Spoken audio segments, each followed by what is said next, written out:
সবাই ভালো আছেন? আমরা বাংলাদেশের মানুষ আসলেই একটু বেশি আবেগপ্রবণ। ছাত্রদের হাতে ১২ কোটি বা ১৪ কোটি টাকা তুলে দেওয়া আমাদের একেবারেই উচিত হয়নি।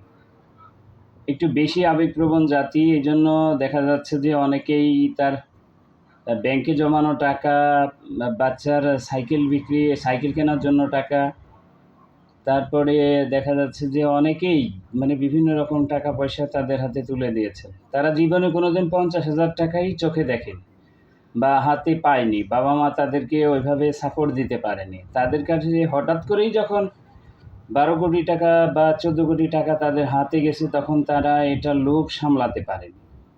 লোভ সামলাতে না পারার কারণে তারা টাকাটা ব্যাংকে রেখেছে।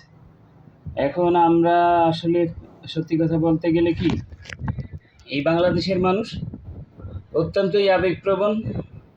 একটা কিছু হলেই দেখা যাচ্ছে যে হুমড়ি খেয়ে মানুষ পড়ে। নিজের প্রতিবেশীদের সাহায্য করা ভালো। আপনি আপনার প্রতিবেশীকে নিজে গিয়ে সাহায্য করতে পারতেন। সেটা না করে ছাত্রদের হাতে টাকা তুলে দিলেন ১২ কোটি টাকা। এ টাকার অপব্যবহার তো হবেই।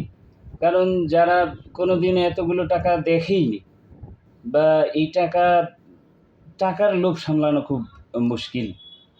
যেটার প্রতিফলন এখন দেখতে পাচ্ছেন, এই টাকা আসলে আর কখনোই বন্যার্তদের কাছে যাবে বলে আমার মনে হয় না। তবে যদি যায় তবে ভালো। তবে পরবর্তীতে দুর্যোগ কখনো আসলে অবশ্যই সবাইকে সচেতন হয়ে সহযোগিতা করার জন্য বিনীতভাবে অনুরোধ করছি। সবাই ভালো থাকবেন, সুস্থ থাকবেন। সবার জন্য শুভকামনা রইল।